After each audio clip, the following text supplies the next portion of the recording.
నారాయణ గారు బాగా చెప్తున్నారు, చెప్పండి. బాగా క్లియర్గా నమస్తే అమ్మ. ఉమ్.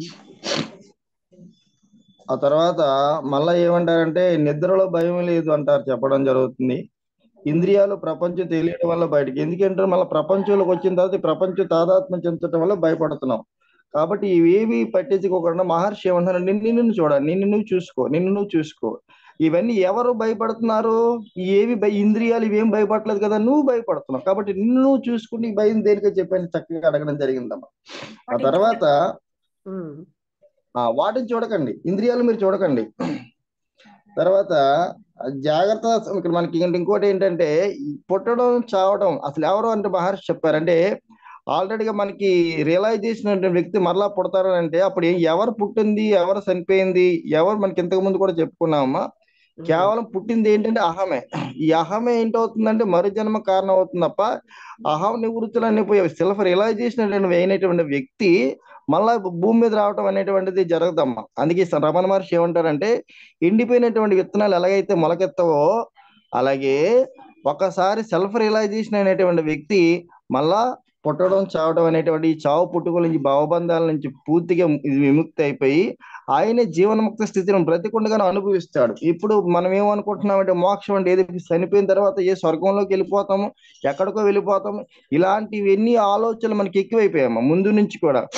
మనం ఏంటంటే మోక్షం అంటే ఏదో చనిపోయిన తర్వాత వచ్చేది అనుకుంటున్నాం తప్ప బ్రతికుండగానే జీవన్ముక్త స్థితిని అనుభవించడం అనేటువంటి ఇది మనం మర్చిపోయాం.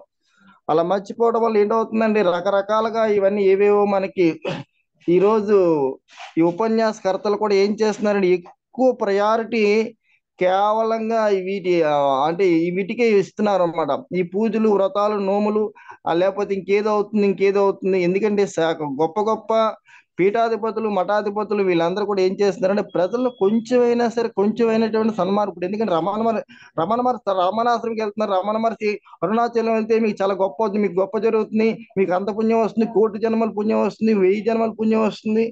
కానీ ఇవన్నీ చెప్తున్నాం తప్ప మనిషిని మనిషిగా తీర్చిదిద్ది వాళ్ళ అంతఃకరణాన్ని ఇది చేసి వాడిని సమాజంలో ఒక గొప్ప ధైర్యవంతుడిగా మనం చేయలేకపోతున్నాం. అదే పెద్ద ప్రాబ్లం అయిపోతున్నాం కాబట్టి ప్రాపంచిక వస్తువుల మీద టెంప్టేషన్ కలిగిస్తున్నారు. ఆ ప్రాపంచిక వస్తువుల మీదే ఆల్రెడీ ఆల్రెడీ వాళ్ళు ప్రాపంచిక వస్తువులతో తాదాత్మ్యం చెందిపోతే ఇంకా ప్రాపంచిక వస్తువుల మీద ఇంకా మనం తాదాత్మ్యం చెందేటట్టు చేస్తున్నాం.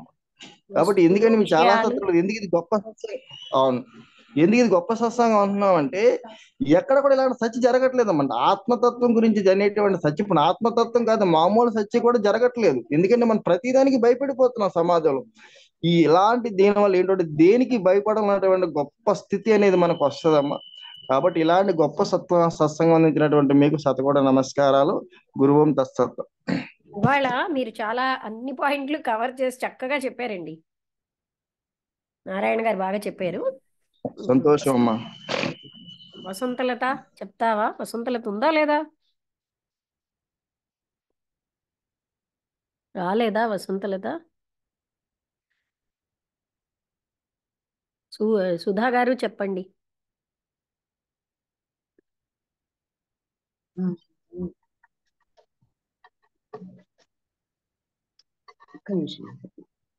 ఓకే. ఈ పార్థి అని ఆయన అడుగుతున్నారు కదండి. ఎంతో మంది వచ్చి మీ విజన్స్ కనపడుతున్నాయి అంటారు, నాకు అసలు ఏమి కనిపించట్లేదు, మరి నాకు ఎందుకు అలా రావట్లేదు, ఆలోచనలు కూడా వస్తున్నాయి అంటున్నారు, మరి ఎందుకు రావట్లేదు, నేనేమో యోగ్యుని కాదా, నేను ఎందుకో కొంచెం నాకు అలా అవమానకరంగా అనుకుంటుంటాను, నేను వశిష్ఠ వంశం నుంచి వచ్చాను, ఎంతో దూరం నుంచి వచ్చిన వాళ్ళకు కూడా ఇలాంటివి కనిపిస్తాయి, మరి నాకెందుకు లేదు అని నేను ప్రాయశ్చిత్తానికి అంటే ఈయన అడుగుతున్నా అనమాట. అవి వాళ్ళ మనస్థితిని బట్టి ఉంటాయి ఆ ఆలోచనలు అవన్నీను. అది వ్యక్తుల మీద ఆధారపడి ఉంటుంది. ఇదేమి యూనివర్సల్ ప్రాబ్లం కాదు, మనసు అనేది ముఖ్యము. మీకు పీస్ ఆఫ్ మైండ్ ట్రాన్స్ఫర్ అన్నా వస్తుందా ఇది అని అడిగితే ఆ స్థితి నిద్రలో ఉంటుంది. అది పీస్ ఆఫ్ మైండ్, ఆ నిద్రలో ఉన్న పీస్ ఆఫ్ మైండ్ విడిగా కూడా ఉంచుకోగలరా మీరు అని. అది ఏంటండి, జాగరూకావస్థలో కూడా జాగరూక అవస్థలో కూడా మీరు ఉంచుకోగలరా అని. అంటే మీకు వ్యతిరేకంగా ఏది ఉందో అదే పెద్ద, అదే నేను అలా ఫీల్ అవటం లేదంటే మీకు వ్యతిరేకంగా ఏది ఉందో అదే మీకు పెద్ద ఆ భావన, ఆ నమ్మకం. నేను సెల్ఫ్ రిలేట్ చేయలేదు కనుక నాకు శాశ్వతమైన ట్రాన్స్ తెలియటం లేదు అని అంటే, మీరు నాన్ సెల్ఫ్ ని నేను అని భావించకండి. అప్పుడు మీకు సెల్ఫ్ క్లియర్ గా కనపడుతుంది. అంటే రెండు సెల్ఫ్లు థియరాటికల్ గా లేవని కూడా కదా, నాన్ ఉమ్. సెల్ఫ్ సెల్ఫ్ అని రెండు లేవు, ఉన్నది ఒకటే. ఉమ్. అదే రెండు సెల్ఫ్లు లేవు మీకు, థియరాటికల్ కాదు ప్రాక్టికల్ గా ఆలోచించండి. అలాంటి సెల్ఫ్లు అయితే రెండు లేవు. ఆనందం అనేది ఉన్నప్పుడే నీవు అనేది ఉంటుంది. అప్పుడే అవన్నీ మీకు వస్తాయి. అవన్నీ పాత వాసనలు అవన్నీ పోవాలి. ఆ వాసనలు పోతే గానీ మీకు అక్కడ ఏమీ రాదు. మీకు ఆ పాత వాసనలు ఉన్నంతసేపు మీకు ఇలాగే అనిపిస్తుంటుంది. అవన్నీ పోగొట్టుకోవాలి. ట్రాన్స్ అనేది సహజమైన స్థితి. అది ఎంతో యాక్టివ్ గా ఉన్నా సరే అవన్నీ ట్రాన్స్ ని ప్రభావితం చేయవు. అవన్నీ సెల్ఫ్ ని అధిగమించితే కానీ తెలుసుకోలేవు. అంతేకాని శాంతిని తీసుకురాకపోతే ట్రాన్స్ ఎలా తెలుసుకోవటం అని అడిగారు. అవి మీరు ఆ శాంతిని అవన్నీ తీసుకొస్తేనే మీకు అవన్నీ వస్తాయి. అవి ఎలా తీసుకురావాలి అని అడుగుతున్నాను. అంటే ప్రపంచమంతా ఈ మనసు అనేది రియల్ అవటం లేదు. మీరు అలా ఆలోచించొద్దు. ప్రతిదీన అంత ఆలోచించకుండా ఉండాలి. పవిత్రమైన మనసు ఆలోచన నుంచి, స్వేచ్ఛలోంచి, సెల్ఫ్ లోంచి తీసుకొస్తుంది. అప్పుడే అది మీకు ఇదవుతుంది.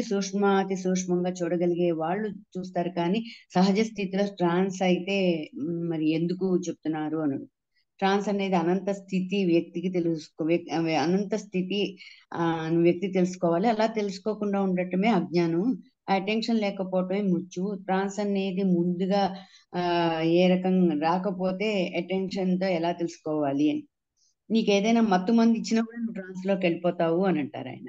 అంతే తప్పగానే ఆ ట్రాన్స్ అనేది అలా కాదు. నువ్వు సహజ స్థితిలో నీకు ఇదిగా నువ్వు తెలుసుకున్నప్పుడే అది అవుతుంది. ఆ వాసనని సంపూర్ణంగా నాశనం అయితేనే అప్పుడు ఆత్మ సాక్షాత్కారం అవుతుంది.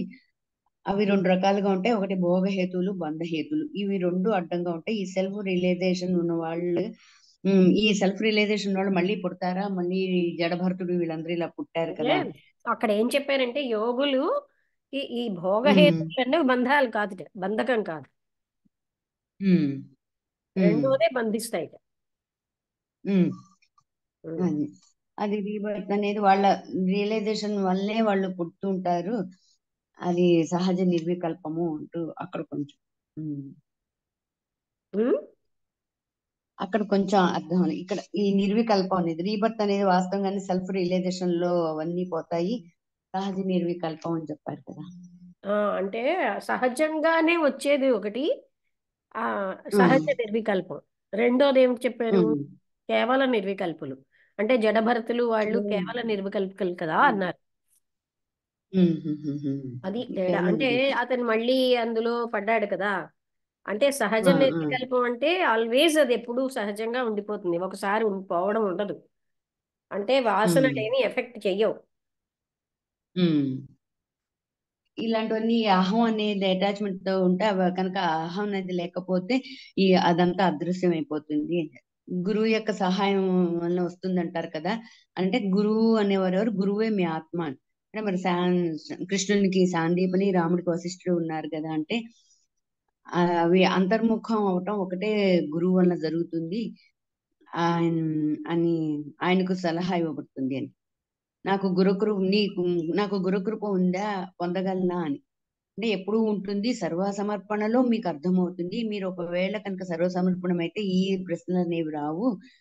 సరెండర్ అవటానికి నేను ఏ విధంగా సహాయం చేసుకోవాలి? నేనే ఆయన అప్పుడు చేసుకోవాలి అన్నాడు. నిజమైన ఉమ్, నా ఉమ్, అంతటి నేనే ఉమ్, సరెండర్ అవ్వాలి అని. అదే. ఈ తయ్యు మనోహర్ అన్న ఆయనేమో నీ యొక్క వైభవం వల్లనే సహాయం అవుతుంది. నీ వర్డ్స్ చాలా దూరం వెళ్ళిపోయాయి. అంత డిస్కస్ చేసి ఫాలో అవటానికి నీ పదాలు చాలా లోతుగా వెళ్ళాయి. ఇక వైభవం ఆయన అనేది. ఏమన్నాడంటే ఇలాంటి డిస్కషన్ తెచ్చినటువంటిది అటువంటి వాళ్ళకి శుభం అవగాక. Okay, okay. ఆహాహాహా. ఆ. తర్వాత 318కి వచ్చేసరికి మృత్యు భయం అనేది ఎలా జయించాలి. మీరు మృత్యువు కోసం ఆలోచించేటప్పుడు మళ్ళీ మీరు అసలు మీరు ఆ మృత్యు భయం అనే దాని గురించి ఆలోచించినప్పుడు మళ్ళీ మీరు పుట్టారో లేదో కనుక్కోండి అని. ఎవరు పుట్టారో వాళ్ళే సరిపోతారు. ఏ రకమైన భయం ఉంది మృత్యువు కోసం, నిద్రలో ఎలా ఉంటారో నిద్రనే అడగండి. నిద్రలో హాయిగా ఉంటున్నా అన్నారు కదా, నిద్రలో ఎలా ఉంటారో నిద్రనే అడగండి. ఆహా, ఆ విషయాన్ని నిద్రలోనే అడగండి. నిద్రలోనే అడగండి. ఆహాహా. నిద్రలోనే అడగండి. ఉమ్. మనం దాన్ని అలా ఇది చేయటాన్ని మాయాకరణం అంటారు.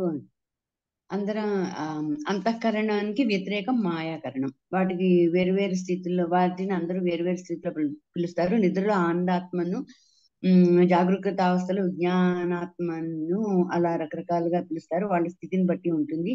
ఏది ఆ ఆనందం పేర్లు పెట్టారు, అనుభవించాలి ఉన్నది ఒకటే గాని రకరకాల పేర్లు పెట్టారు. ఉన్నారు ఒకటి కానీ రకరకాలుగా పేర్లు. ఓకే. మీ ఎక్స్పీరియన్స్ ని అనేది ఆనందాన్ని అనుభవించేవాడు లేకపోతే జాగరూకత అవస్థలో ఏమీ తెలియదు. మీరు వాటి నీళ్ళలోంచి పైకి వచ్చాకే మాట్లాడగలరు, కానీ నీళ్ళలో ఉంటే మాట్లాడలేరు. అలాగే నిద్రలో భయం లేదు, జాగృత అవస్థలోనే భయం. రెండోది ఉంటేనే కదా భయం ఉంటుంది మరి అనేమో ఆయన అన్నారు. అంటే దేనికి భయం? మీ ఏకమేవ శరీరం.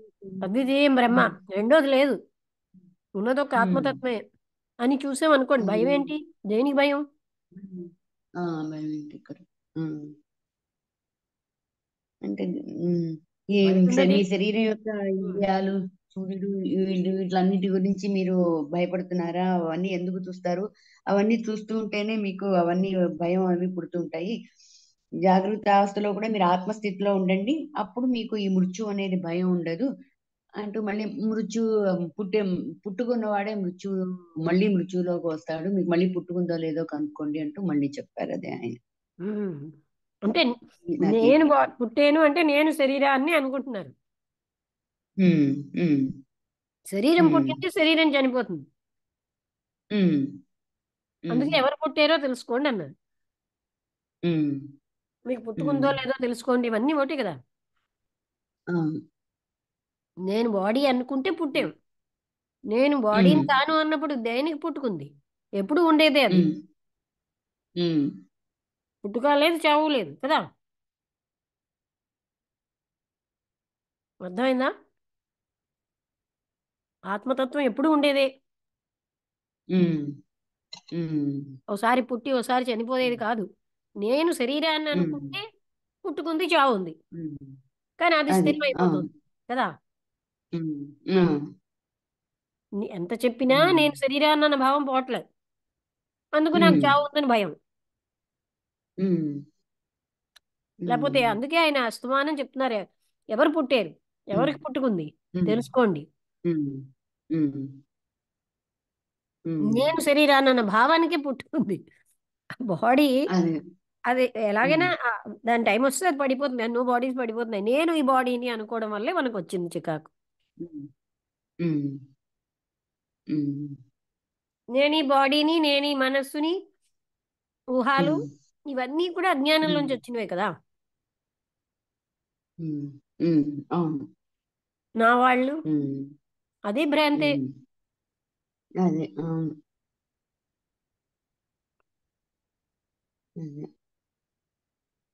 అందరికీ అర్థమైందా? భార్గవి గారు, అనుపమ గారు, సూర్యావతి గారు.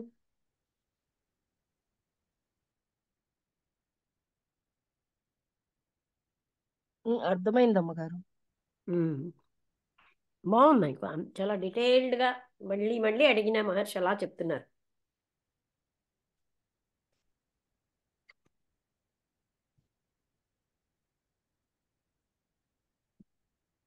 అయితే వసంతలత రాలేదు కదా, ముగించేద్దామా? మీరందరూ కూడా, అనుపమ గారు, భార్గవి గారు కూడా నోట్బుక్ పెట్టుకుని రాసుకుంటే మీరు చెప్పగలరు. ఎందుకంటే ఈ జ్ఞానం ఎలాంటిదంటే అన్నీ తెలిసినట్టే ఉంటాయి, ఫిజిక్స్ కూడా అలాంటి సబ్జెక్టే, అన్నీ వచ్చేసినట్టే ఉంటాయి, మళ్ళీ ఆన్సర్ ఇవ్వమంటే రాదు. అలాగే అంతకంటే క్లిష్టమైంది.